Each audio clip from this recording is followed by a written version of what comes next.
Good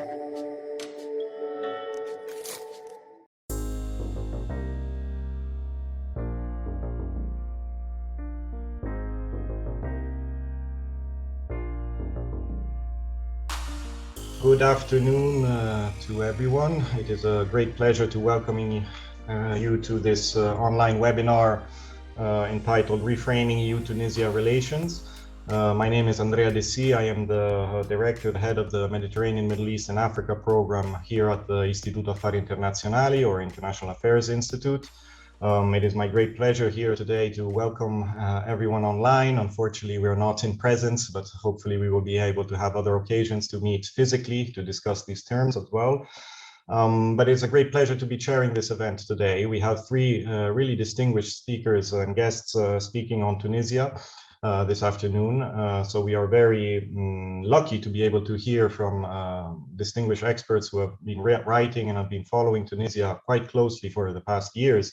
And this is really an opportunity for us to hear directly from our guests and to dig a bit deeper into a topic which is no doubt very present on the media, very present in the political debates recently. And this topic is Tunisia. Tunisia, which we all remember and we all recall as one of the success stories of the so-called Arab Spring or Arab uprisings. Unfortunately, however, we are all well aware of the significant authoritarian consolidation that Tunisia has witnessed since at least 2021, if not also even a bit before. Today, we have many and ample guests connected online, and I think this also speaks to the interest and importance and timeliness of this event.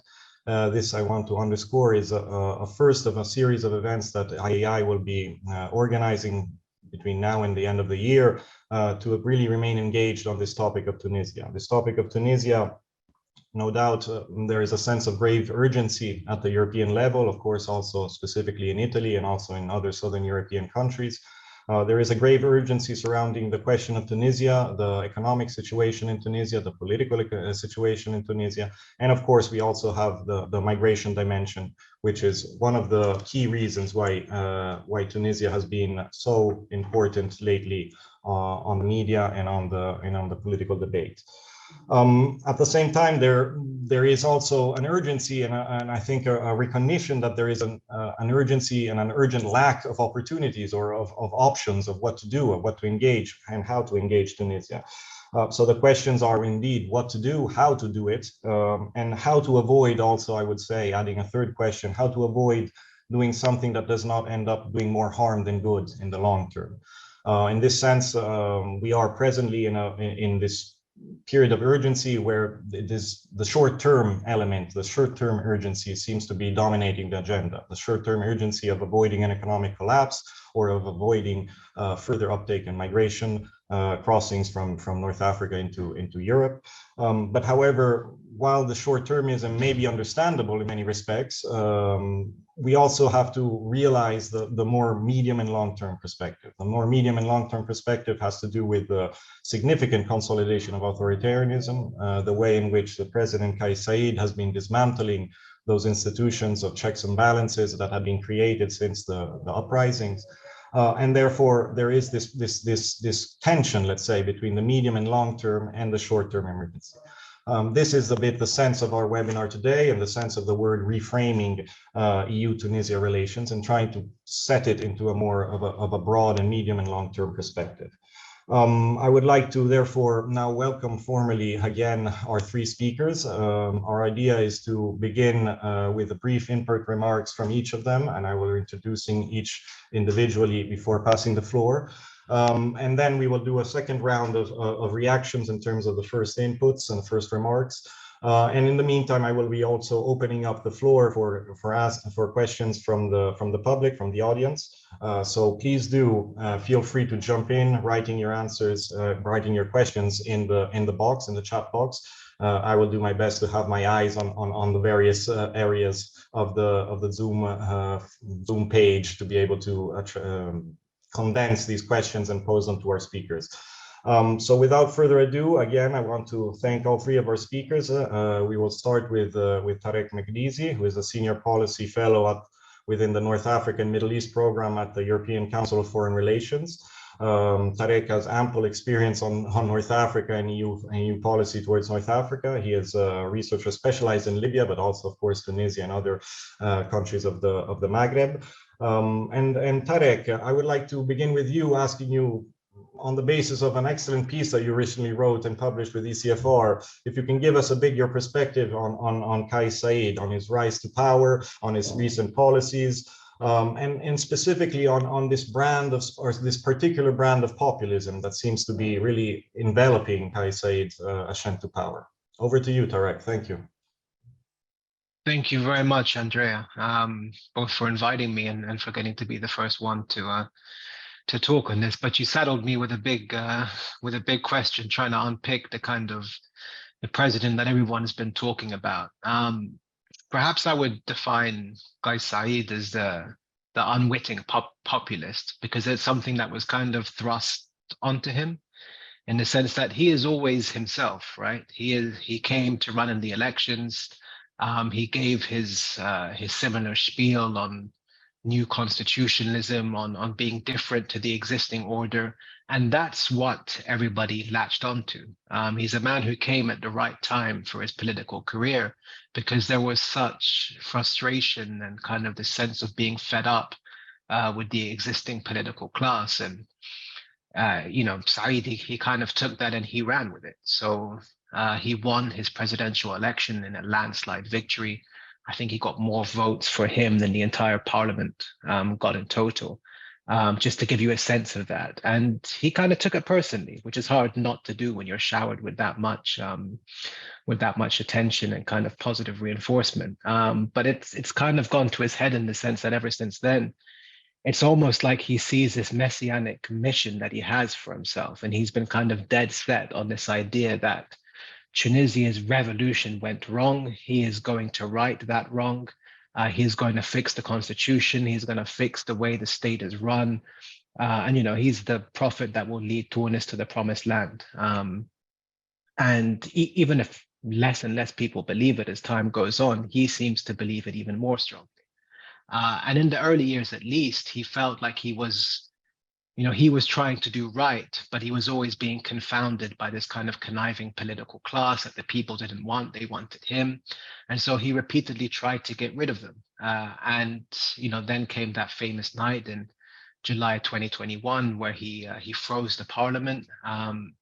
But it's worth noting that this wasn't the first time that Saied tried to freeze parliament. This wasn't the first time he tried to claim outsized powers for himself or perform a legal coup, as it's sometimes called. The difference between July 21 and the previous times was that he had the full backing of the military and the security services. Parliament wasn't closed by the fiat of Kais Saied. It was closed by the tanks of the Tunisian army that were parked in front of the parliament. And I think that that's a big point that goes very much underreported or underappreciated in the broader analysis. But since then, Saied, the populist, has come out full. He's gotten everything that he wanted. He's centralized power in his hands more and more. He's centralized decision-making, government policy. We're very much seeing that, it all boils down to the president himself and his office. And I think in the 2 years since he seized absolute power, we've kind of learned three very important points, which I'll try to run through before tailing off so I don't go on for too long. But the first of these is that, for a guy who loves power, who loves micromanaging, who wants to do everything himself, he's not actually very good at running a state, or he's not actually very good at doing things himself. I mean, the guy is a constitutional law professor. This is the best example because this is what he does. And so his first job that he gave himself was to write a new constitution for Tunis. And it was a disaster, right? I mean, the guy published a constitution and then he went back and edited it after it had been officially published, not even once, like more than once. The referendum itself, I mean, you could sense the fear that it might not go well with the amount of politicking, of electoral manipulation that was even called out by the EU's Venice Commission. And so you can see that the guy is not good at simple jobs or the thing that should be his area of expertise. So when we go into the broader issue of running a country, which is, it's stagnant, it's atrophying like Tunisia is and this old state is, it's even more problematic. And I won't get into the economy because our other excellent panelists will, but this is where we see the real problems of that come to pass. The second is that, unlike most other politicians, the guy's only ideology seems to be this messianic belief in himself. He says that he will right Tunisia's democracy, he will protect Tunisians, but he doesn't actually care so much about rights, about public freedoms. I mean, you could see this in the kind of cut down Bill of Rights in his own constitution, but you can see it even more clearly in his behavior, in how happy he is to kind of throw away rights of association, freedom of speech, etc., if it means that somebody is going against him. So the one kind of overarching principle he has is that my word is the word of God, essentially, and you should not dissent me because I speak for the Tunisian people. But when this trickles down into kind of state administration, it means that there are no overarching or guiding ideological principles on which to base policy. And so again, from a political perspective, it starts to become quite problematic. All you really have is conspiracies and rambling. It's almost like you take the old men who play dominoes outside and you can suddenly put them in the presidency with complete executive power.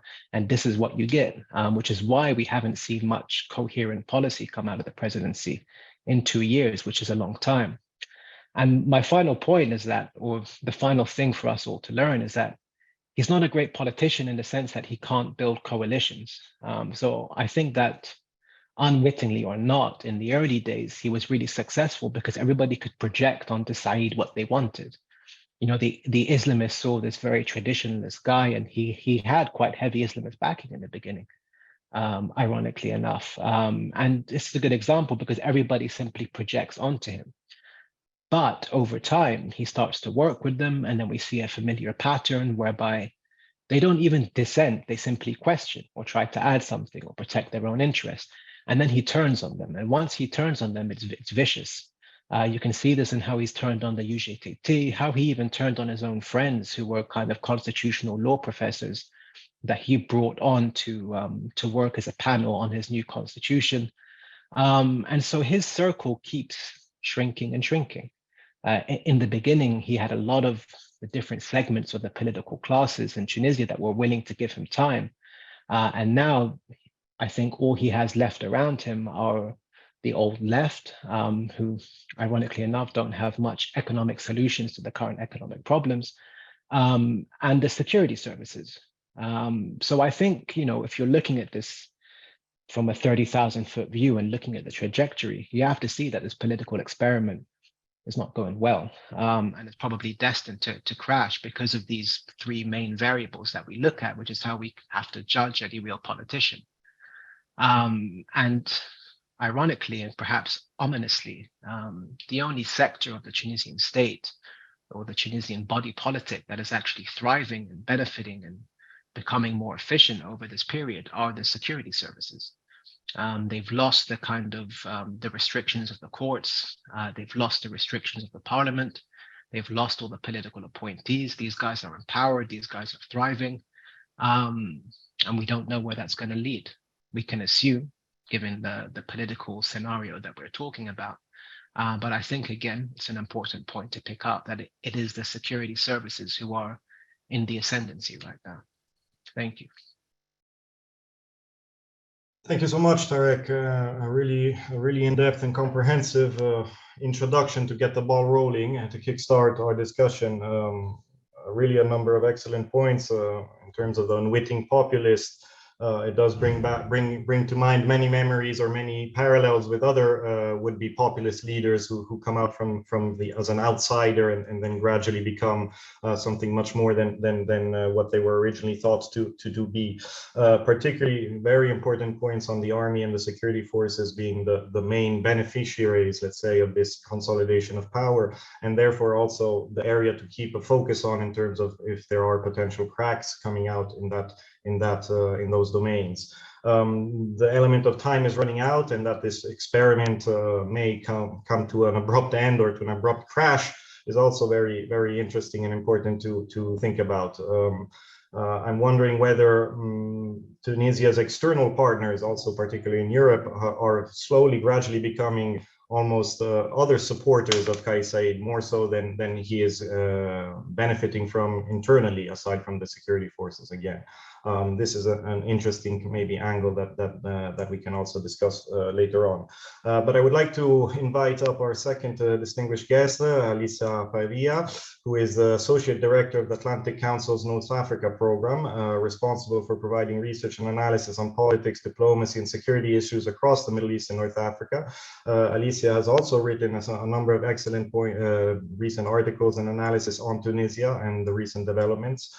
So it is really a great pleasure to welcome you to the floor and to listen to your talks, your inputs and your insights on the topic. I would like to on this basis, open up to focus a bit more on the economic situation, on the crisis, the short-term, or not even that short-term, this economic crisis and socio-economic crisis in Tunisia. We have seen, of course, price increases, inflation through the roof.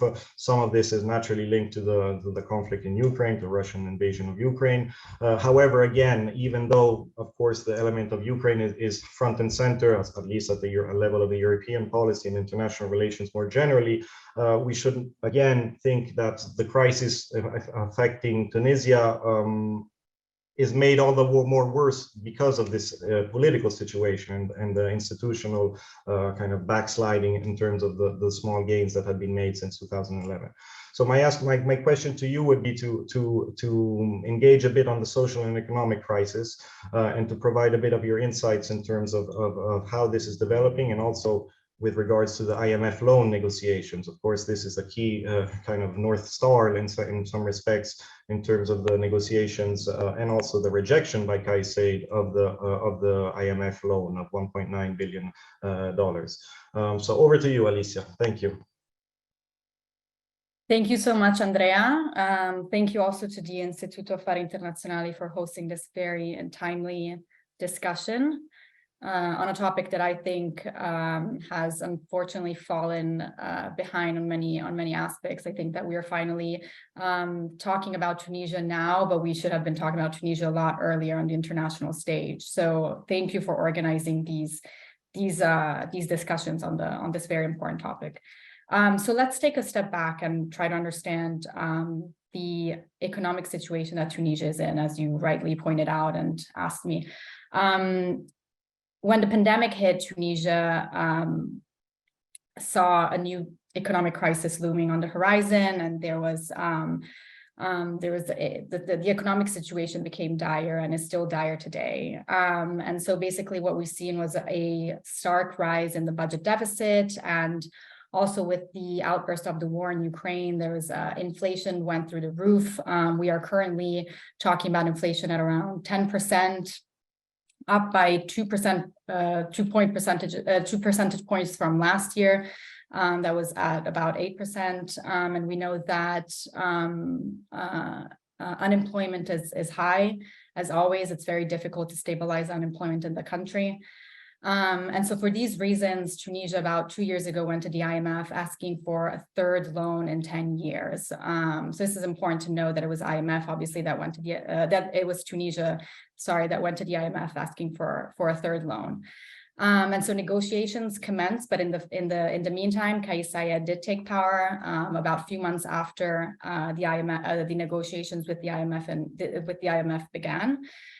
And what we're seeing today also is the lack of basic needs, and there's a food shortage in the country. So foods such as rice, there's a shortage of rice, there's a shortage of petrol right now. There's big lines at the gas station because Tunisia is currently running very low, if not has run out completely of foreign currency, so it cannot bring in basic needs such as rice and petrol. And so in this situation, the international community is fearful that Tunisia may default by around August of this year.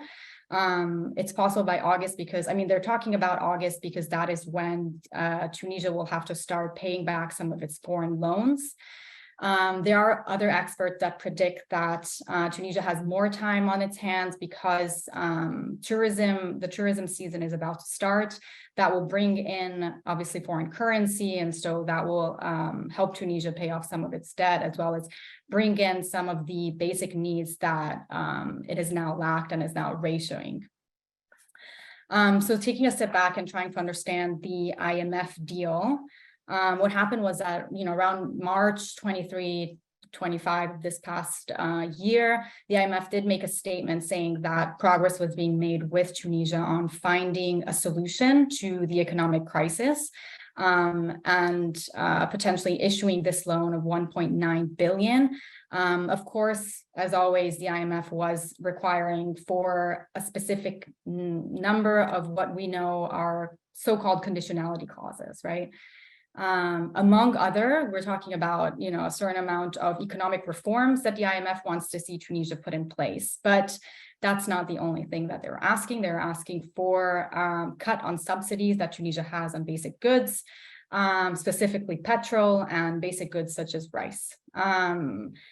These subsidies have been in place in Tunisia for a very long time, since at least the 70s. And so this is, within this context, we can understand to an extent Kais Saied's announcement or statement a few weeks later, when he said that he will not withstand any foreign diktats of the IMF. And this sent the international community into a frenzy, because it was basically, it came out of, it took the international community by surprise.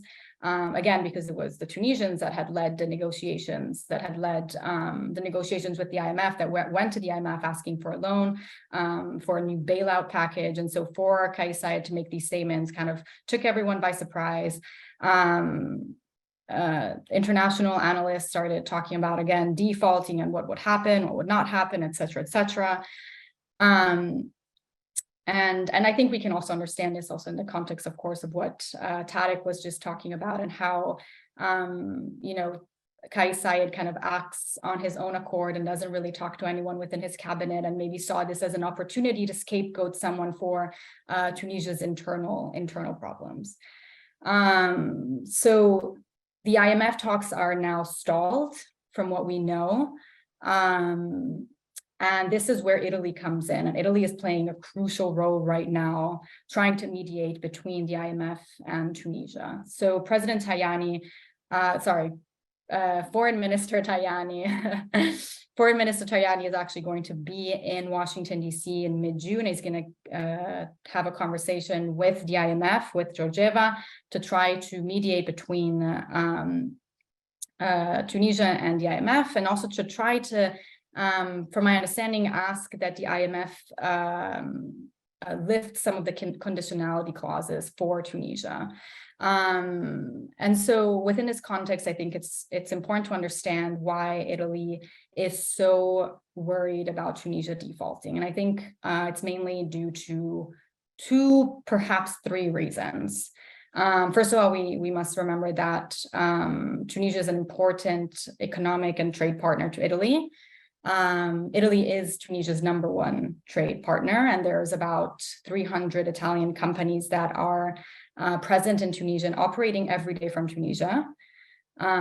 Secondly, I think that to an extent, we can say that Italy is concerned by geopolitical issues in the region. So if the IMF and Western countries were to be unable to bail out Tunisia, this would leave a vacuum that other countries like China and Russia can fill, and potentially swing Tunisia under their influence. Although, in my opinion, this is more of this is a concern, but to an extent, it's more of a pretext for Italy, I think. And as we've seen, the biggest concern for Italy is the issue of migration, and how Prime Minister Meloni and Minister Tajani have described it as illegal migration. This was, stopping illegal migration was the cornerstone of Prime Minister Meloni's of her political, career, actually, and her campaign to become prime minister.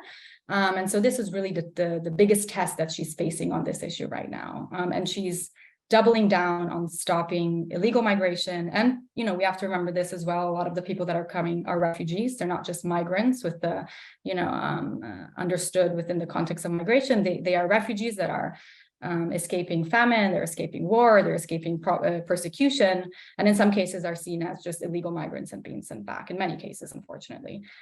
So within this context, Prime Minister Meloni and her cabinet have been cracking down on trying to stop illegal migration, but they've done so not just by interacting with Tunisia and other countries, but also within Italy. We are currently in a state of emergency. We tend to forget this, but we're in a state of emergency. So this becomes more, it becomes easier for Italy to repatriate migrants that they don't think should be in Italy.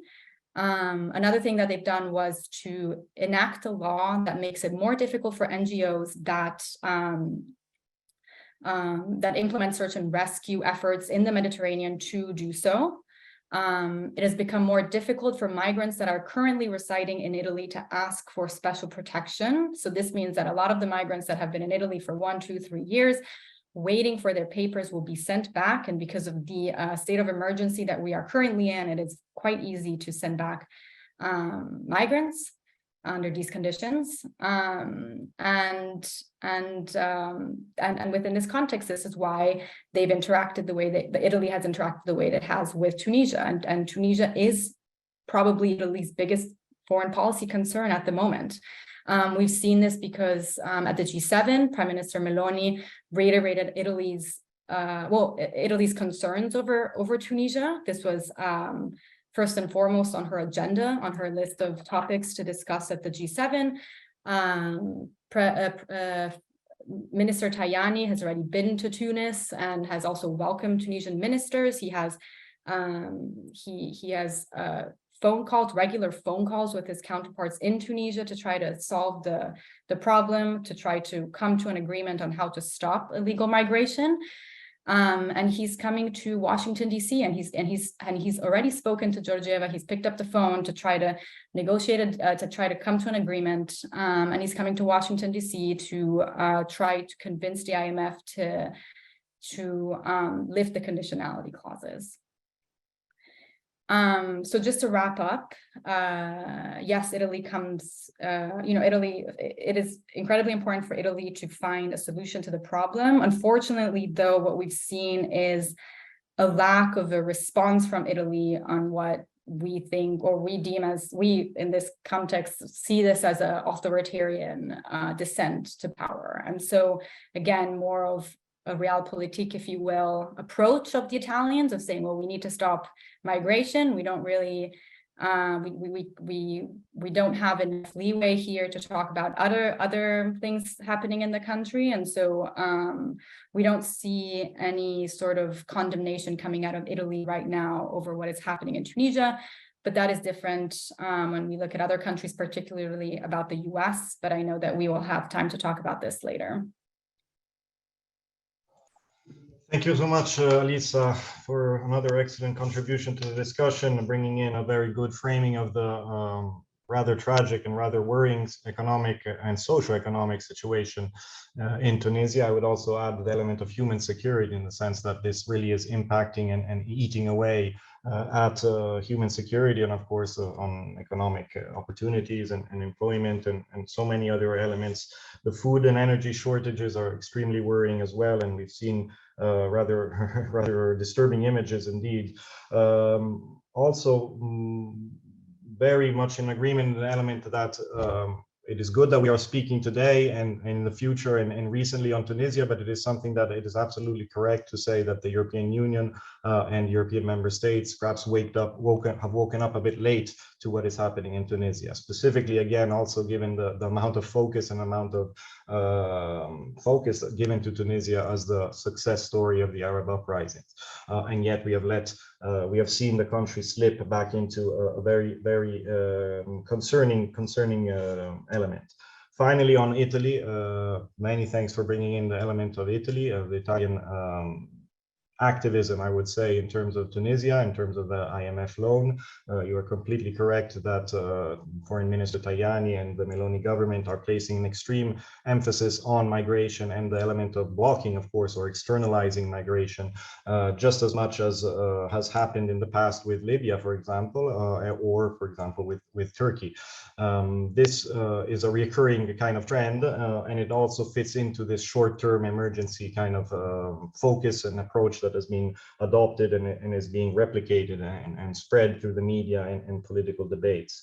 With regards to the three reasons why Italy is so focused, trade is absolutely very important. For the first time, Italy has become the main trading partner of Tunisia in front of France. There are enormous amounts of companies. I have a point raised by one of our audience saying that Italian companies in Tunisia are almost 900 with 70,000 employees, which is shows how important Tunisia is. With regards to the geopolitics and the pretext, 100% completely agree with that as well. I think that it is a pretext, and it is a valuable kind of element to bring to the table, also to convince or try to convince other partners of this urgency of focusing on Tunisia. Migration absolutely is the short-termism par excellence, let's say, and this has been the focus of why Tajani has been working the phones together with Meloni.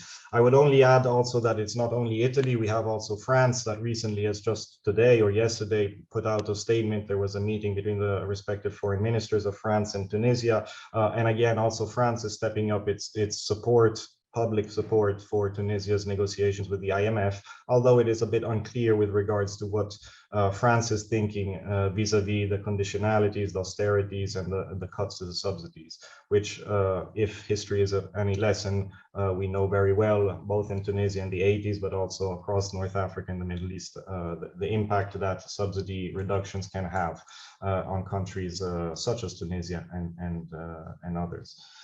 We are already beginning to get some questions in, but I really want to pass the floor to our last, but by no means least, expert and speaker, Riccardo Fabiani, who is the more than 10 years of professional experience at the International Crisis Group, and he is currently the director of Crisis Group's North Africa project. So again, we are very, very lucky to have Riccardo with us to provide a further insight on these topics. To Riccardo, I would ask to bring in, well, perhaps to react a bit to the previous speakers, but also to bring in a bit more of the European level implications of all of this. In particular, if you believe there is this tension between short-termism and medium and long-termism, if we can call it a catch-22, or that the European Union is caught in between these two frames, these two frames of mind, let's say, whether it is the short-term emergency, the need for assistance to avoid a default, to avoid an economic collapse, or if there is a way to be able to integrate this need for assistance or help also into a more medium and perhaps long-term perspective that does not completely lose sight of also the institutional developments and political developments in the country. Over to you, Riccardo. Thank you so much. Thank you, Andrea, and thank you to Tarek and Alisa for their very interesting presentations in this context. As I said, and as Tarek and Alisa have already said, I think it's a very timely moment, right, to talk about what is happening in Tunisia. And I particularly, I think, enjoyed the discussion of the international community, what Italy is doing, particularly in relation to Tunisia at this moment. It's clear to me that right now, when we look at how the main European governments, being in this case, of course, France and Italy, but also the EU more in general, but also looking at, more broadly at the various international actors and how they're positioning themselves vis-a-vis Tunisia, it's clear that there is a strong divergence, right, in how every single government believes that this crisis should be dealt with. We have, of course, Italy that has already been discussed. France is fairly close to Italy's position, even though there are some, I would say, divergences between these two countries. We know, of course, that the US is particularly invested in the idea of, of course, reinstating democratic institutions in Tunisia, and of course, Tunisia accepting the terms of the deal that the IMF has presented. And then we also have Algeria, which is also a very important actor to take into consideration here, because we are talking about probably Algeria's most important partner right now, both diplomatically, politically, but also from a security perspective. And Algeria has been voicing, I would say, quite clearly that they disagree with the terms of the IMF deal, and they're willing to support Tunisia in its rejection of this loan and its conditions. So the reality we're facing is a very sort of divergent reality in terms of international positions that makes dealing with the Tunisian crisis particularly challenging.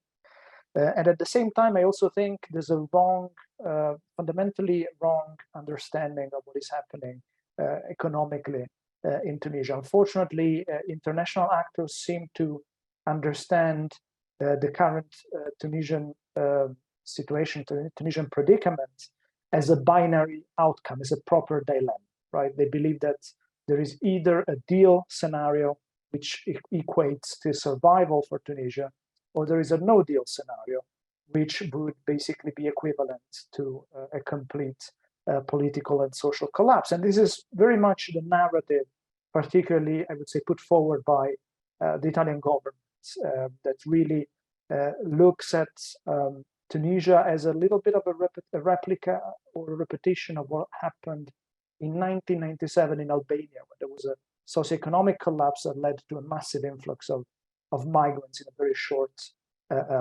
amount of time. And that obviously still weighs heavily, I would say, on people's minds and on Italian officials' minds here. But the reality, the political and economic reality, I would argue, in Tunisia is much more complex than a simple binary outcome. And even when we talk about democracy and how to reinstate democratic institutions in Tunisia, I would argue that unfortunately the situation is much more complex than a simple use of a lever to put pressure on the Tunisian institutions and the Tunisian authorities. First of all, I would say that an IMF deal is not necessarily the end of Tunisia's predicament, right? So this is the deal scenario, first of all. There's a political and social costs associated to an IMF adjustment in the current conditions, considering the high unpredictability and instability of the Tunisian political system. That would be, as I said, there would be a very high political and social cost that cannot be ignored and could bring actually even more instability, particularly because, as we've already said, Said's legitimacy is very much linked to this sort of populist persona and the rejection of whatever international foreign interference there is with Tunisia's sovereignty. On the other hand, a no-deal scenario and the possibility of a default does not automatically mean that Tunisia will just follow in the footsteps of Lebanon. This is another, I would say, myth that needs to be dispelled at this stage. There are, of course, indications, and this is conversations we have had with various people close to Said, and most importantly with the supporters of his political project. These people believe that and are offering indications that at some point the president will default on Tunisian debt, that Tunisia has alternatives, whether it's turning to Russia or China, or increasing phosphate exports, or recovering the Bouiri oil field that is currently in Libyan territory, and therefore doubling oil production. These are all fantasies that are circulating, that unfortunately I would say are quite popular within Said circles. And I would say that worryingly it seems to indicate that this no-deal scenario is something that actually should be taken seriously, because it's something that could actually happen. Of course, nobody knows, but it's something that is being talked about, at least in Tunis.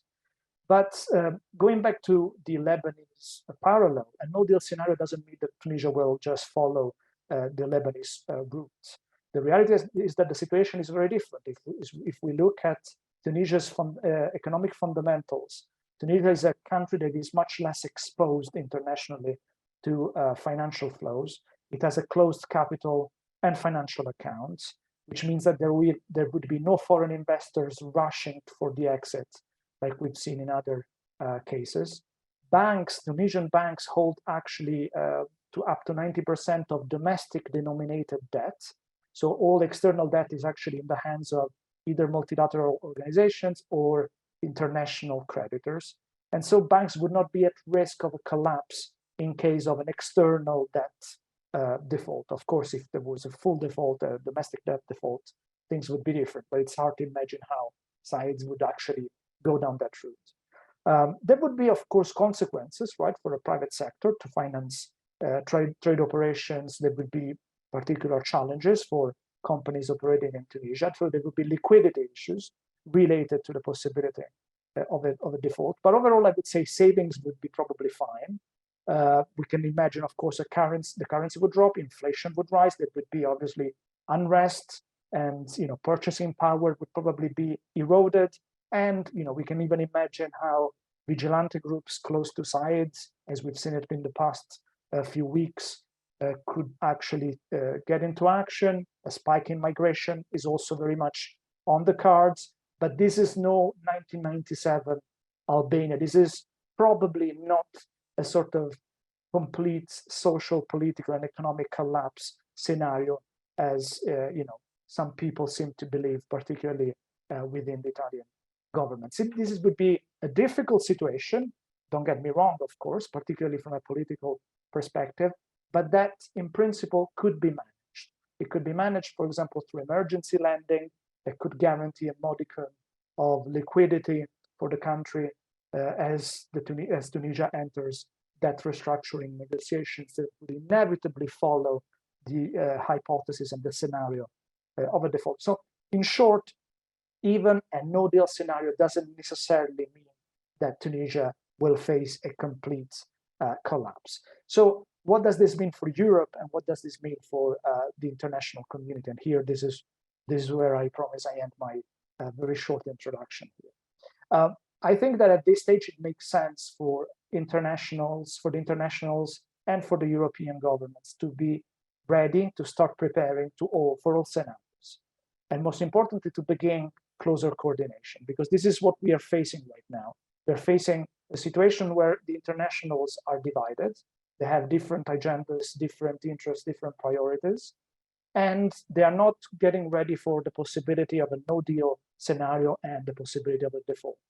And I do believe that it's very important right now, particularly to have closer coordination with such actors as Algeria, for example, but also the African Union, that actually can play a very important role here in dealing with this crisis as it unfolds and as it develops over the next months. This is a crisis that will need to be followed step by step. Of course, it's still possible at some point there will be a revised IMF deal that could obviously change slightly, I would say, the trajectory of the crisis. But what we are looking at here is a very protracted political and economic crisis. And following it and being prepared for every scenario means also that it would be possible to encourage, whenever possible, of course, a moderation on the part of President Kais Saied. This means, of course, offering some incentives, some disincentives to what it does. But I have to be honest, I have now at a stage where I struggle to see how it could become responsive to external pressure, since he's been completely unresponsive, I would say, so far. And the bottom line here, and this is really my final point, if restoring democracy, restoring democratic institutions proves impossible, as it seems right now, right? This is the impression we're getting at this stage. I think at least there should be international coordination to put pressure on Kais Saied to offer a modicum, again, a degree of stability, avoiding violence, particularly against minorities, and in particular targeting the possible rise of vigilante groups. That this is, I would say, a very worrying phenomenon that we have been observing in Tunisia over the past few weeks. Whenever possible, and at a later stage, of course, talking about restoring and restating democratic institutions remains a central point. But I do believe that at this stage, given the complexity of the crisis, the best option is to keep all options open and most importantly, to coordinate these very diverging positions as much as possible. Because talking about democracy when Algeria is actually using a completely different rhetoric means that this kind of approach and this kind of narrative, unfortunately, will remain quite ineffective for the time being. So let me stop here, because obviously I want to let everyone else react and obviously reply to questions that there might be. Thank you. Thank you so much, Riccardo, for having brought in also these other dimensions, these broader dimensions, both with regards to the parallels with Albania and Lebanon, which I found extremely interesting, particularly the Albanian one, which I hadn't clicked in my mind, but is very relevant, I believe. And of course, the Lebanon, which is a bit closer to everyone's memory. But I think that there are very, very serious differences, which you outlined excellently, starting from the element of the debt being mostly owned by Tunisian banks themselves. I also particularly liked you bringing in Algeria and the African Union actors. That Algeria, of course, is very, very important, but the African Union is sometimes perhaps mistakenly, I would say, not considered as much as maybe it should be. And finally, the element of the IMF loan not being a silver bullet, in the sense that this binary approach, narrative of either deal or no deal, I think is exactly what we are trying to discuss and trying to unpack today in terms of reframing this narratives surrounding EU-Tunisia relations. So really an excellent contribution. I see that we are having questions come in. So I will kind of abuse my role as chair and pose a first round of questions while I consider and condense into these also the questions that I'm receiving through the chat box. So I would start again with you, Riccardo, if that is okay. I would like to ask you perhaps two small questions. One element has to do with the aspect of emergency lending, which could allow, let's say, a slow progress towards a medium and long-term scenario in which maybe openings could occur, and in which then it would be the role of the external actors, European member states, to intervene to try and have a positive impact on this development. Emergency lending, I would be interested in asking you a bit where this can come from. What are the actors that we are thinking about? If it's still the World Bank and the IMF, or perhaps the European Bank for Reconstruction, the African Development Bank, these kind of other actors that are also involved on the table. And perhaps if there is also the Gulf, the role of the Arab Gulf in this equation.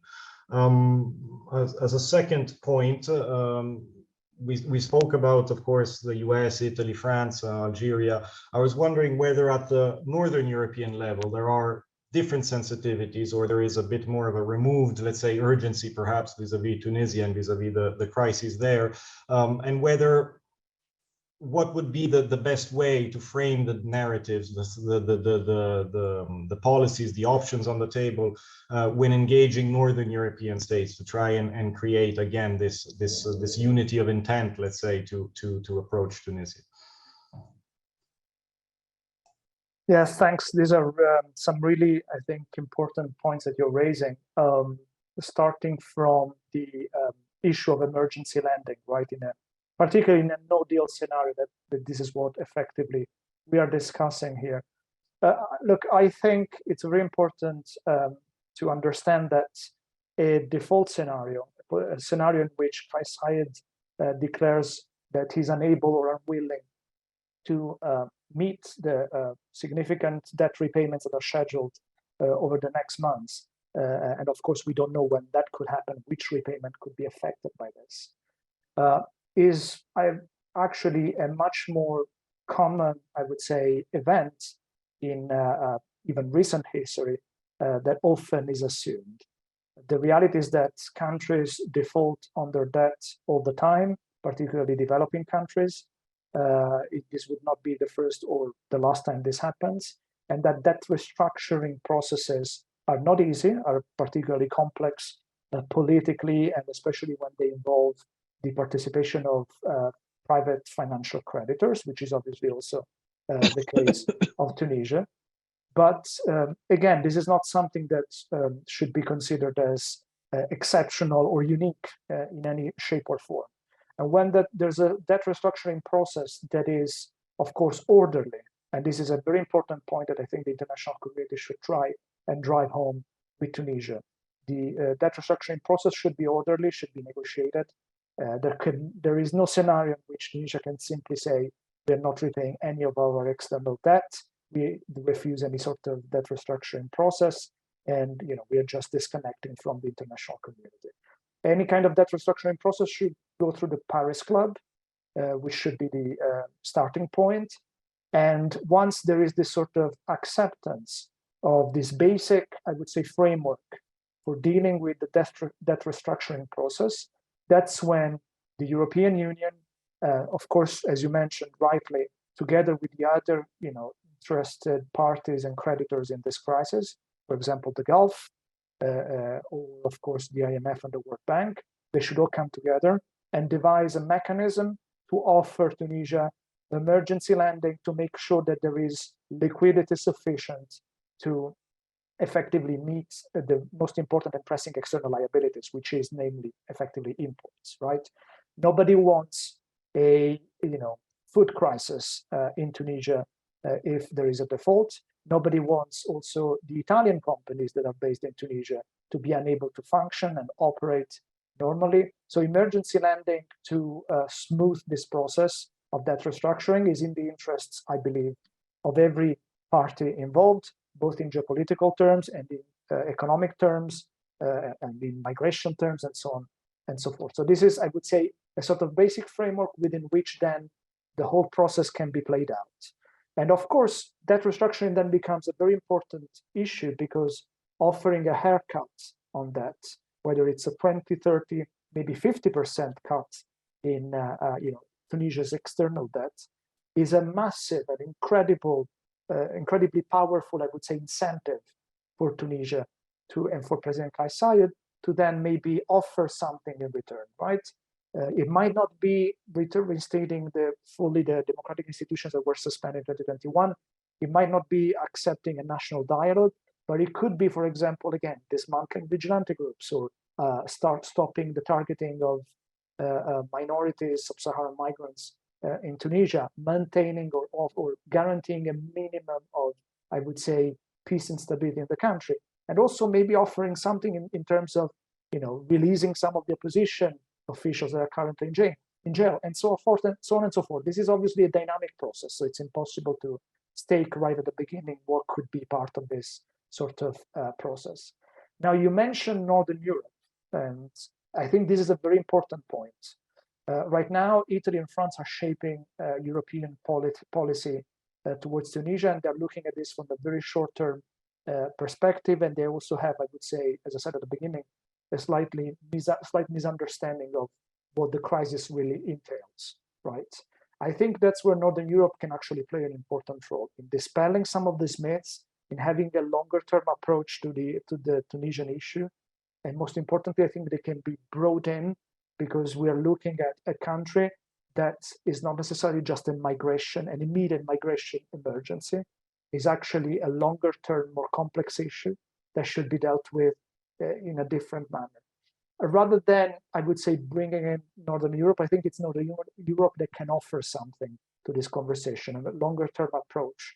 And when we talk about Northern Europe and North Africa, we are effectively talking about Germany.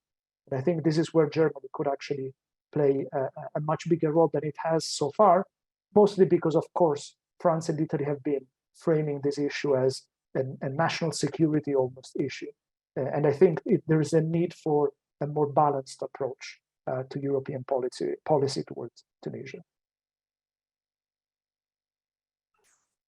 Thank you very much, Riccardo. Very, very in-depth answers and very important dimensions you brought to the table as well. Let me begin also feeding in some of the questions that are coming in the chat box, because we have quite a few, and I really want to make the most of all of our distinguished audience, people in the audience, taking time to write to us for their questions. I would pass the floor over to Alisa now. I hope that my camera works. Alisa, jumping on a number of the questions that came in from the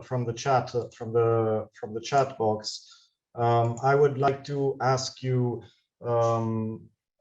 first of all, there are a few questions regarding to the migration approach, the element of Italy and the approach of the visit by Interior Minister Piantedosi recently to Tunisia. Shortly thereafter, there has been a significant decline in departures from Tunisia to Italy, which recently instead in the previous months had really overtaken Libya as the #1 departure point. Do you believe there is, or have you seen any analysis or any kind of elements that would lead us to believe that there is already beginning to be an increased security collaboration in terms of preventing further departures? I do remind you all that there has been a shipwreck last night, and unfortunately it seemed that there have been a number of dead again also in the Mediterranean. But this element about the visit of Piantedosi, if we have any insights into what has been discussed, of course, with regards to the media, it has been discussed that there has been new talks about increased returns and also increased security collaboration. And I would also add on top of this the element of the US approach, the US perspective. This was raised a bit by Ricardo already, but it's also, there's a question in the chat box about this. How does the US stand vis-a-vis the positions of Italy and France, which are quite close, but we have already heard that there are some kind of shades of gray between Italy and France. But the US perspective being much more removed from the Mediterranean, of course, and also having a significant presence in Congress of trying to promote kind of the democracy consolidation. We've seen the number of letters in the Congress and also in the media. So if you could bring in also a bit, put on your US hat, if we will, to bring in the US perspective on this issue. Thank you. So going to your first question, absolutely, we have seen a decrease of migration. There has already been collaborations, yes, between the ministries, between Italy and Tunisia. We see the direct impact on departures. I also spoke to a number of migrants, so refugees that have tried to cross the Mediterranean and were sent back at this point. So it has become more difficult for people to leave Tunisia. There is also a question in the chat box about whether we should be outsourcing the issue of security sector or border security to external countries, and particularly North African countries. My default answer would be absolutely no, because if history is of any lessons to us, we know what happened in Libya when we outsourced the issue of stopping migration from Italy. There have been multiple reports that have reported of basically prison camps in Libya where people have been detained and that have been directly funded by Italy and in some cases the European Union. And so this obviously directly is in direct contrast with European values and what we stand for in terms of civil liberties, in terms of human rights. So yes, we should collaborate, and to the extent of which we can help, or which Italy and other European countries can help in terms of capacity building and helping with security sector governance and security sector reform. But to the extent of having to outsourcing completely to external countries, we know where that may lead. And knowing also with everything that's been happening in Tunisia with President Kais Saied's authoritarian rule, I don't see an optimistic future for migrants, for refugees, for human rights in Tunisia. I mean, we haven't really discussed this much, but only a few months ago, Kais Saied made statements that really rocked the boat in all sense. He said that sub-Saharan migrants are in Tunisia to kind of replace Tunisian demography. So he went back to this ethnic replacement theory, and that increased migration towards Italy. And so my response to that is, instead of helping Kais Saied detain migrants, we should condemn his remarks, because that will also help people in Tunisia, and will also help sustain migration. If we continue helping Tunisia and supporting its democratic transition, people in the long term will want to remain and will be less likely to want to leave. If we continue instead to aid policing and controlling, people will continue to leave. And we've seen this, I mean, with the crackdowns on political opposition. I mean, basically all of Ennahda, the Islamist party, is now in jail at this point. We didn't even discuss the fact that Ghannouchi, Rachid Ghannouchi, was in prison last month, and he's facing up to 1 year in prison. And yeah, this is general, of course, a general trend that we've seen in the country of just a crackdown on opposition. With regards to the US, as you rightly mentioned, the US is obviously not worried necessarily with migration. When it comes to Tunisia, they're worried about two things mainly. One is the geopolitical concerns, as I briefly touched upon earlier, in the sense that if Tunisia were to default and Western countries were to not come to Tunisia's aid, Russia and China, who are already in the country and have a stable presence in the country, will probably swoop in. And this, this is a concern because it could be, a general trend that we see in North Africa. I mean, we already know that Algeria is a close ally of Russia. Libya is still rocked by civil war, so kind of we can't really predict which end of the spectrum it's on. And so if Tunisia goes on one end or the other, it really can swing the pendulum of the entire North, or of many North African countries at this point, towards China, Russia, and the sphere of influence that's in that direction. I think, though, most importantly for the US, what they're most concerned about is the fact that they've invested 1.4 billion in democracy building in Tunisia over the past 10 years, since 2011. And so if, they're most concerned with the democratic backsliding that they're seeing right now, because if Tunisia's transition to democracy were to fail, then, countries like China and Russia who can use this again to feed into that constant narrative saying that democracies fail, and that even when you do invest in democracies, they continue to fail. And so in the greater world order, where, the US wants to see democracies prevail, this would definitely feed into that narrative that democracies fail even when we invest in them. And they have also, they've cut funding. The US has cut funding, economic funding. So in the next 2 years, we will see a decrease of 50% of economic funding. However, they have not cut funding to counterterrorism projects. Although back to what Tarek was saying earlier, that we've seen a co-optation of the military and the police forces, especially when Kais Saied froze parliament on July 21st. The Americans have not, that has not gone unnoticed to the Americans, since they have been funding a lot of the CT programs. And so they're worried that their funding may be going towards helping Saied's authoritarian role. So they've made that clear. They make that clear with statements by the US State Department. They made a statement a month ago condemning Ghannouchi's arrest. However, they do use a sort of a carrot and stick approach, because while they're slashing funding, they also find other ways to provide funding. So you just mentioned earlier that the World Bank has increased funding towards Tunisia. USAID, which is the main aid agency that the US has increased funding towards US NGOs. So they find other ways to help civil society.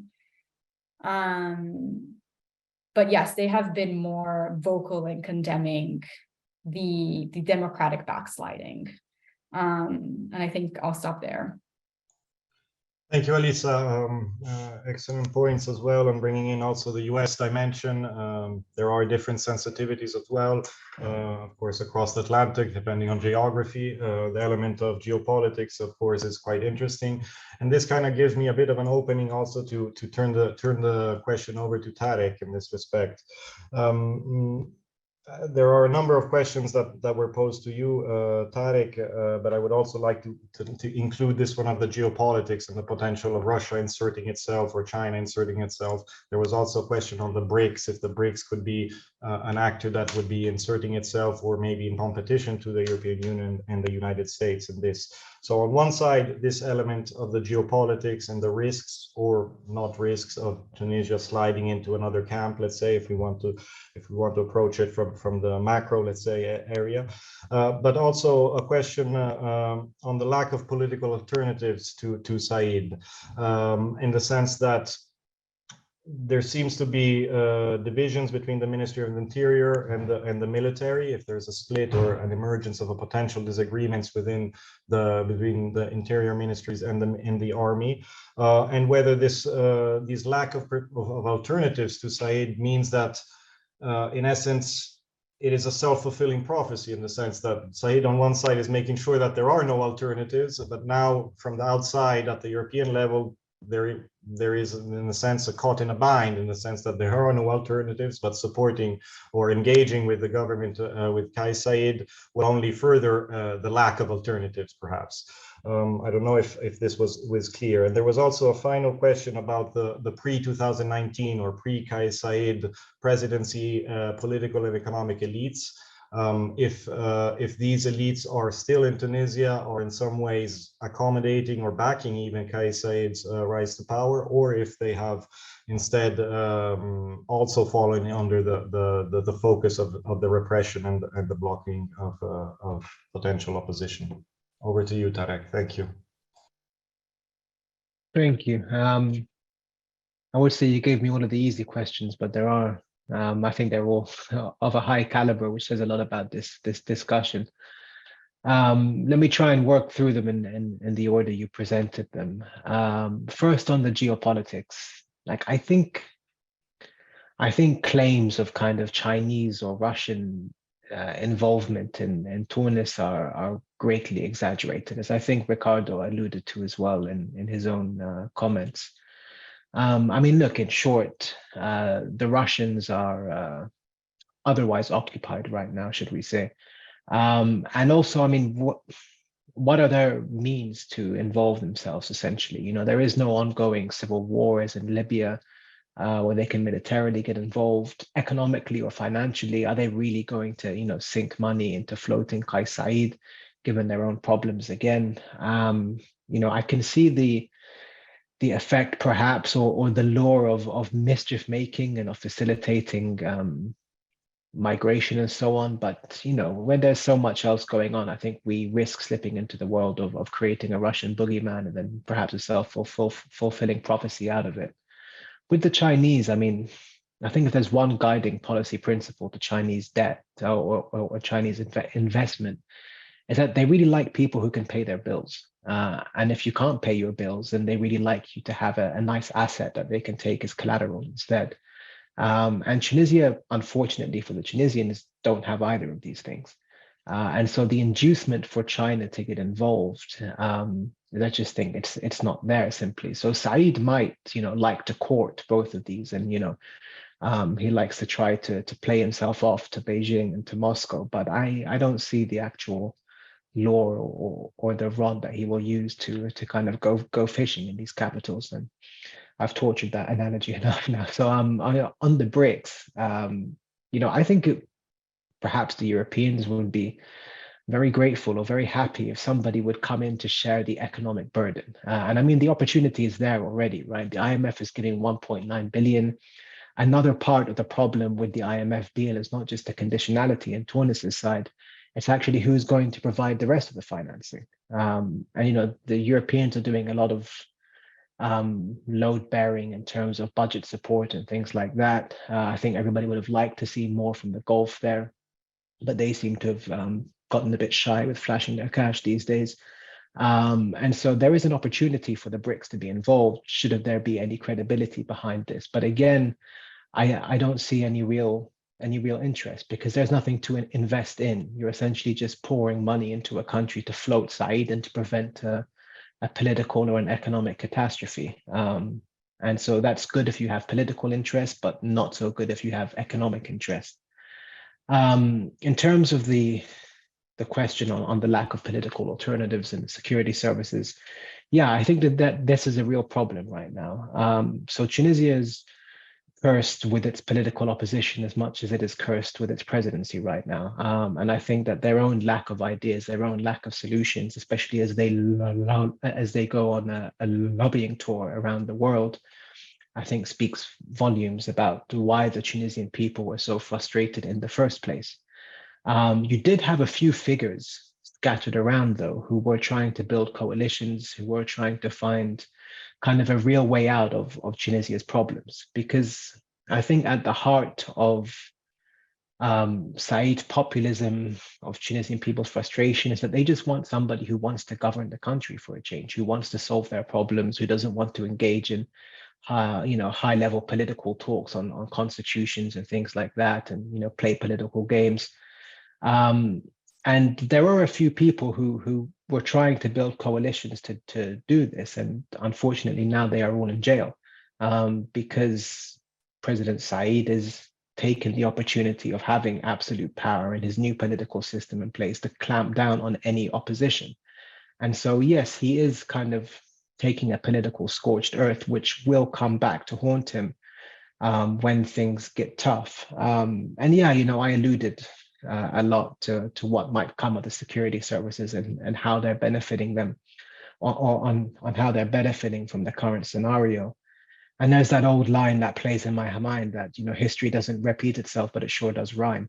And the rhyme I keep hearing just echoing around in my head these days is how Ben Ali came to power in the first place from Bourguiba, whereby overnight they just said, well, the president is incapacitated, we'll take control just for a temporary period of time. And then the temporary quickly becomes permanent. You already have rumors that are leaked and things like the Akasha leaks, so Said's previous chief of staff, which speaks heavily on the president's psychological problems, or that he might be suffering from mental health problems. I use the term security services quite broadly for time-saving reasons more than anything. And yes, there are different interest bases amongst the different institutions, but I think it's always or at least in the Tunisian case, it's the Interior Ministry, the intelligence staff, and so on, who I think are more politically involved than the army at this point. But I think all three of those institutions have the ear of the president in very different ways. And so another good reason to kind of just refer to them as the security services is that they are all kind of worthy of interest there. And I think where things go when things get bad for Said very much depends on how things go. We have a tendency to catastrophize because we always look to the worst possible outcome. And sure, you can see something which is explosive, whereby you have protests and counter-protests and police cracking down. But you could also have a much more mundane scenario unfold, whereby the economy just gets a lot worse. It's clear that Said is not able to fix things. He's creating enemies everywhere. And despite the attempt to crack down on media, the political discourse of the country is very plainly and bluntly like this guy has lost it and he needs to move on.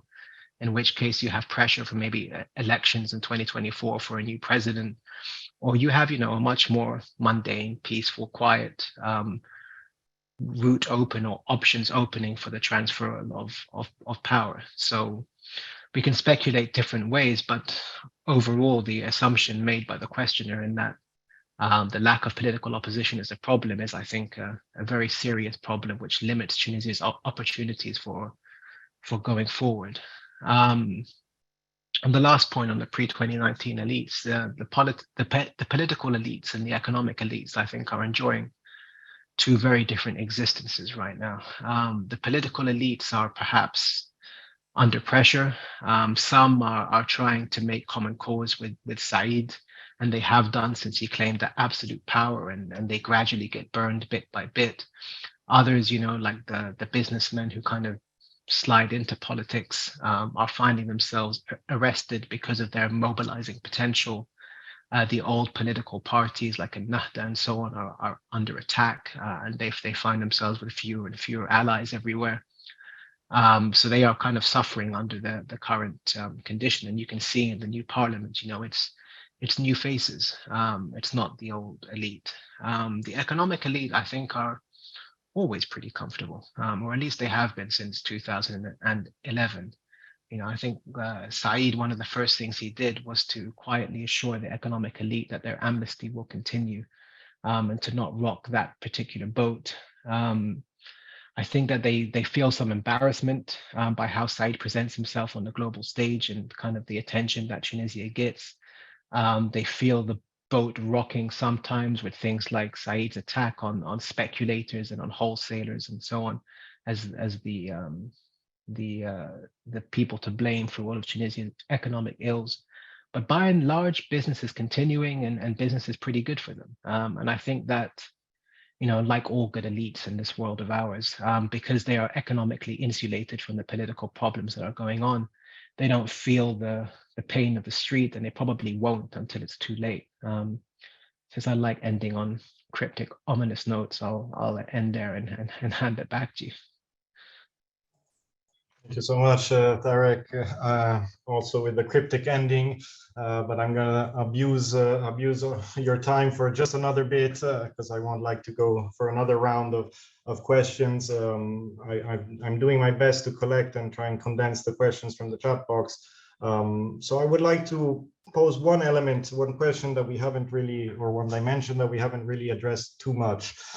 Which has to do with, of course, the spate of arrests in terms of opposition figures, in particular Janouchi and Ennahda, but more broadly, whether the so-called framing of the Islamist versus secular dimension in politics and economy as well still has value, or it's a simplification which perhaps obscures more than it may kind of illuminate, let's say, with regards to Tunisia, with regards to specifically the context of Tunisia.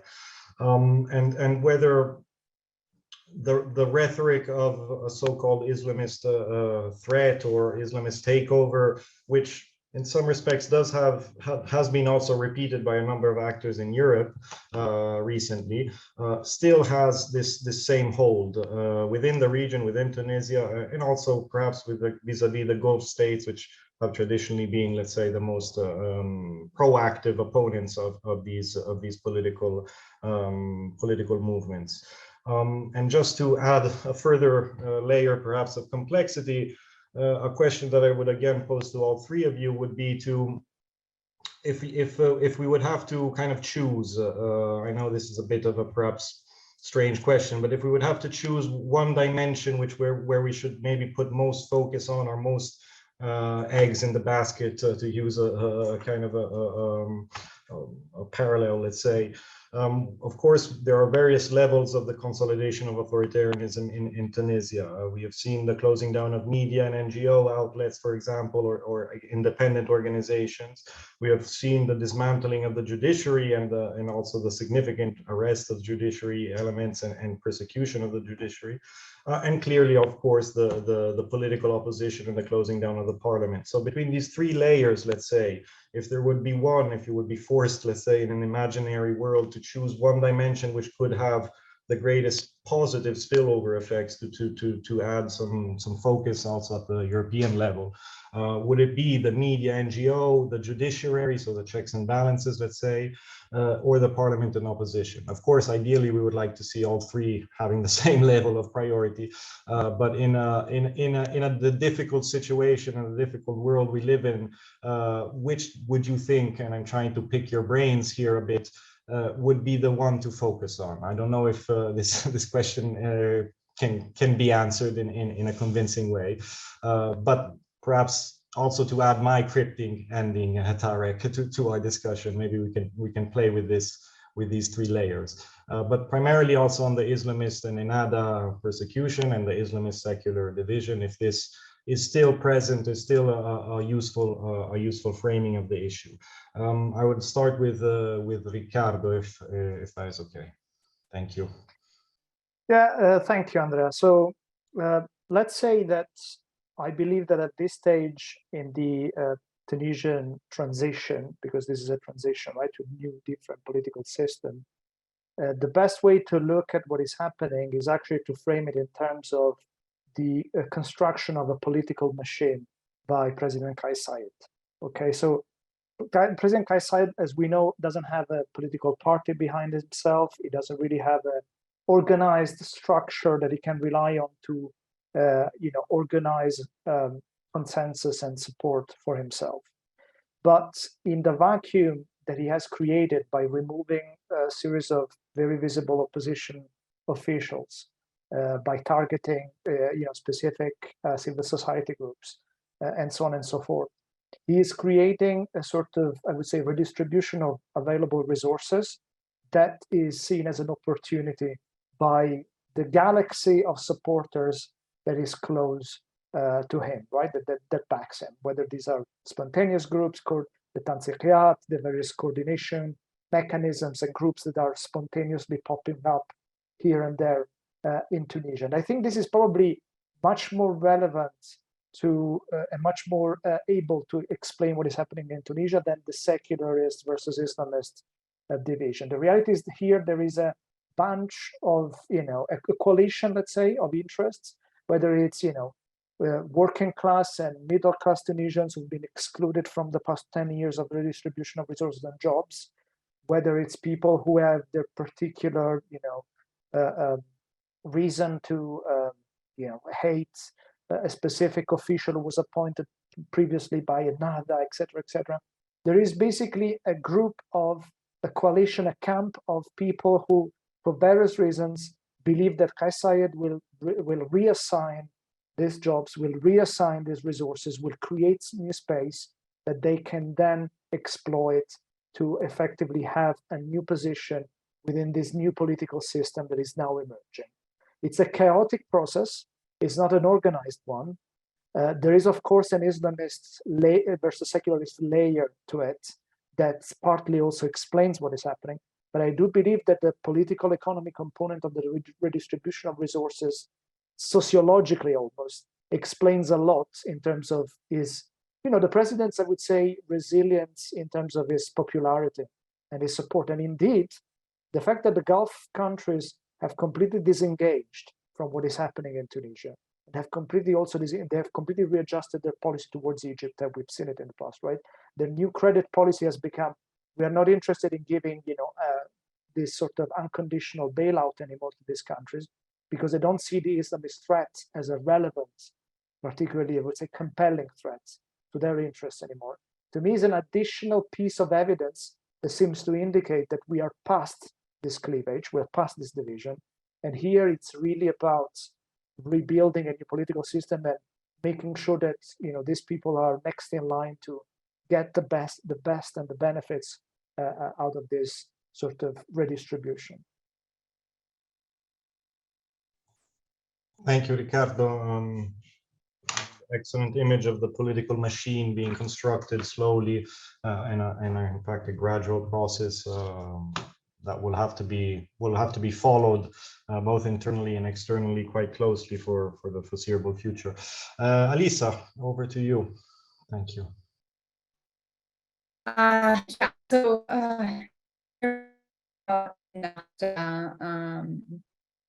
do think that at this point it's more of a pretext than anything else. I say that because when the head of Ennahda was in prison last month, we saw very little backlash from the Tunisians. I think at this point, Ennahda is very weak in the country, and President Kais Saied holds a huge amount of popular support still. And it's something that we need to face that. We need to come to terms with that. And also in the context of Islamism and Muslim Brotherhood and Islam, I think it's important to note that even President Kais Saied was particularly keen to write a constitution that was very true to Islamic values. And so if that is a concern to European countries, the Muslim Brotherhood and Islam as a whole, then we should be probably more concerned with Kais Saied's rewriting of the constitution in a way that is even much more religious than the previous constitution that Tunisia had. With regards to your second question, I think we really need to frame the issue around the cooptation of the army, of the military, the potential cooptation of the military and the police, because historically, Tunisia, like other North African countries, does not have a strong military and political apparatus police apparatus that helps the government in the same way that we can say countries such as Algeria and Egypt have, right? And so now that the army has been not restructured, but it's undergone a number of internal reforms, even thanks to US and European efforts to ameliorate the efficacy of the army, if it were to be completely co-opted by Said, and if they were to be on his side in terms of implementing a full-blown coup, then we can risk seeing Tunisia descending into an authoritarian-like state like Egypt is. So important, I think, to really kind of focus on that. I don't think it's something that will happen from one day to the next, but it could happen in the next few years potentially. And there's one last thing that I wanted to briefly touch upon. I think there's a question from the audience that I think is a relevant question about saying that, you know, even before Kais Saied, people kept migrating and people left Tunisia even when there was a democratic transition and more democratic conditions. And yes, it's true, people will always migrate, even in democratic conditions. However, if we believe, and I hope we do believe, that democracy leads to better socioeconomic conditions for people than authoritarianism does, then in the long term, we need to believe that people will want to remain rather than leave their country. And we saw this with refugees leaving from Ukraine, for example. When they had the chance to go back to Ukraine, they did. Many went back because they want to be home. They want to be with in their country. They don't want to stay in a state of refugee for the rest of their lives. So I think that's really important to drive home as a point. I think Italy, I'll just briefly touch on this, but I think Italy in the long term will have to just reimagine and reframe the narrative around how many migrants it is willing to take in compared to other European countries such as France, Germany, UK, northern countries. Italy is one of the countries that takes in the lowest amount of migrants of the EU Western Bloc. And I believe there needs to be a reframing of this. And yeah, I'll stop there. Thank you, Elisa. Absolutely agree with regards to the reframing of the migration issue. It's not by any means a short-term crisis. It will be something that is going to be with us for quite some time. And the sooner we reframe the narratives and the focus on from illegal migration or externalizing migration borders or migration management to the element of legal migration routes, which are completely absent vis-a-vis most European countries, but also, of course, Italy, the better, in the sense that is really the reframing that we need in terms of providing a long-term horizon, a long-term perspective within which we can try to work for the betterment of both Tunisia, but also for the relations between Tunisia and Europe. With regards to the element of Italy and the aspect of migrations departing even during previous times, absolutely, it is a recurring theme. But I wanted to latch on to something that you said before, Elisa, and I had forgotten to pick up on with regards to the very worrying and very problematic rhetoric used by Kais Saied vis-a-vis the Great Replacement theory. This is a very worrying dimension, a very worrying development. However, it is not something new in the sense with regards to the United States, of course, but also with regards to Europe. It is a narrative, it is a conspiracy theory, or whatever we want to call it, which unfortunately is increasingly present. And in some respects, there are elements of the Italian government itself which have been using and repeating this same phrase, these same theories. So it really, I think, is something that should be a warning call or an alarm ring, let's say, for many different reasons, many different levels, including at the level of domestic politics in Europe and with regards to Italy, of course. I don't want to digress too long. I would pass it over to Tarek for these elements of the Islamist secular divide, and adding on to the elements, since you proposed or you provided a very interesting analysis and assessment of the troubles facing Kais Saied in the perhaps not too far future. Do you think that it's a bit of a putting you on the spot, perhaps? Do you think that Kais Saied will be there still in the next 2 years, let's say, or are we seeing the beginning really of the end of a reassessment, let's say, within Tunisia vis-a-vis Kais Saied's future? Thank you. Thank you for putting me on the spot like that. Look, it's a dangerous business to go in and giving firm predictions on things, but I think 2 years is a long time.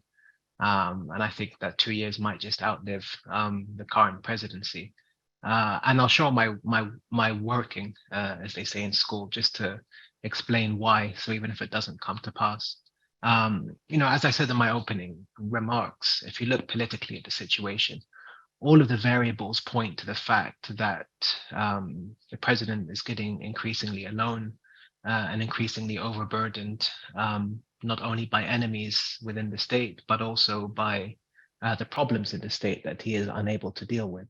And then also the fact that it is this issue that he's not dealing with the pressing problems as they become more and more, that I think will eventually break him. Because Tunisians simply demand a solution for this, or they desire a solution for this. And just to kind of build off what Elissa was saying before, it's not just that Tunisia was a democracy before and now it's not. I think it's too shallow and regressive to deal in absolutes like this. Like, we have reduced democracy down to the idea of whether you can hold a free and fair election. But it's not that, right? So Tunisia was on a much better democratic tangent up until 2015 than it was between 2015 to 2019. And then it got even worse afterwards. And where it fell down was the policy of the government stopped being related to the desires of the people. Not just big issues like a constitutional court, but all of these committees that they wanted to set up to look into things like corruption and so on, magically never appeared, which is why I said as well that the economic elites are actually very comfortable, and they have been very comfortable, because by and large, the system of governance of the country, the political policies and positions didn't really change much after 2011. So we just simply talk about a matter of trajectories. And so just as the former, more democratic system felt very comfortable in their democratic credentials until all of a sudden they had power no longer, I think Said will be similarly surprised. There's an old quote from Ernest Hemingway that I really over abuse when it comes to Tunis, is that, somebody asked him, how did you go bankrupt? And he said, well, first gradually and then suddenly. So this is how Said will lose his popularity. And we see the gradual bit happening already. And that lets me pivot quite nicely onto your question on the Islamists. I mean, I agree with my other co-panelists, but I'd also argue quite strongly that this argument and that this binary never actually had any validity. It was always a piece of propaganda, for want of a better term, that was put out and that was propagated by the anti-Arab Spring countries, the counter-revolutionary, so to speak, especially in Abu Dhabi, but other kind of leading states as they came into this bloc, that basically played on Western Islamophobia, but also the rhetoric of the war on terror for the last 20 years to basically say, be careful with the unrest in the Arab world, with the revolutions in the Arab world, because it goes down this Islamist path, and we are essentially empowering the Muslim Brotherhood, because that sounds a lot better than saying we want to combat democracy in our region. And that's what they really failed at. And the reason why this narrative is drifting away is because there is no longer this kind of fear of democratic movements anymore. in Libya, in Egypt, in Syria, in Tunisia, in Yemen. The cat has been tied back into the bag for now. And so we've kind of moved away and we've drifted away from this big binary of Islamism that we have to fight at all costs and that is used to justify all kinds of reprehensible policy towards more realpolitik language. And there's also just one reason why the Gulf states aren't giving so much.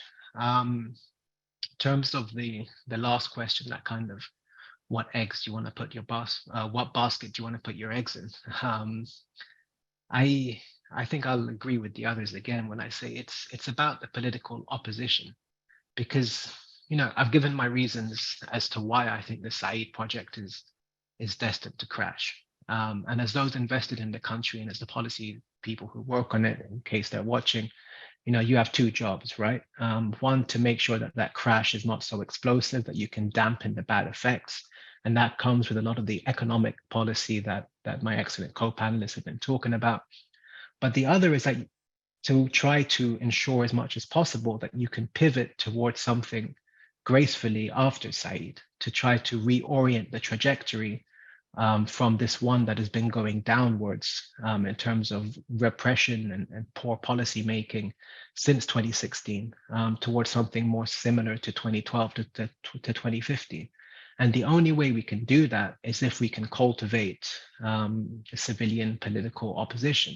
And it's very hard to do this when they're all in jail, especially because jail and the conditions that they are subject to there, they warp people and they warp scenarios. And also because it kind of sets us up for more violent unrest. One other bad thing about the Islamist secular narrative, I mean, for example, Alyssa pointed out that Said has been more Islamist than Ennahda in terms of his constitution. But also Ennahda upset a lot of Islamists because of the deals they made with the old regime.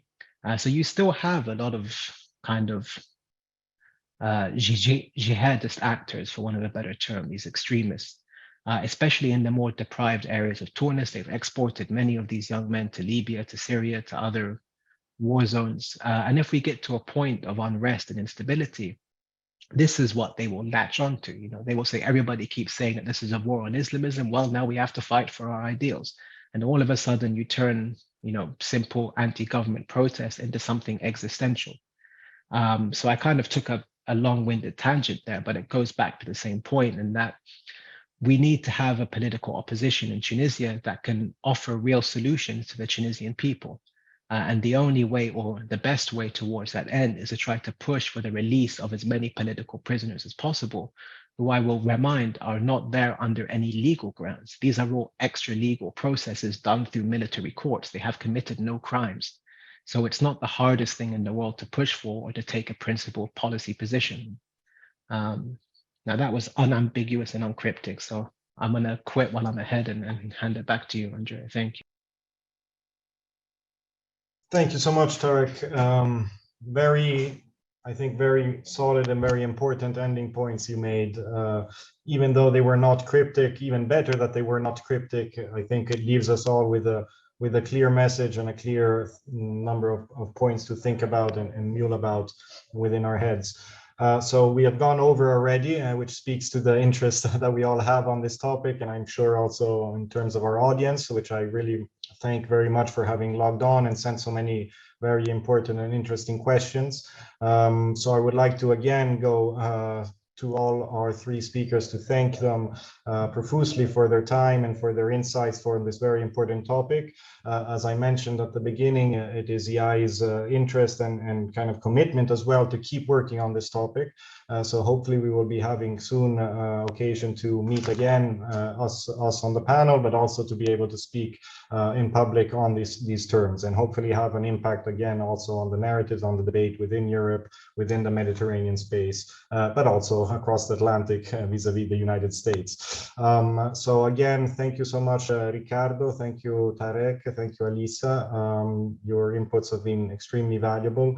We will be preparing a short summary article and analysis article from this webinar. We will be sharing this with you speakers, of course, before anything, and then it will be online. And so all of you connected will be able to also have a piece of paper with writing on it that kind of summarizes the key points that we've discussed today. So please join me in the audience in providing again a round of virtual applause to our speakers, who I again thank personally and profusely, and wish the best for the evening. We have kept you already over the time that was originally planned, so thank you again. Thanks.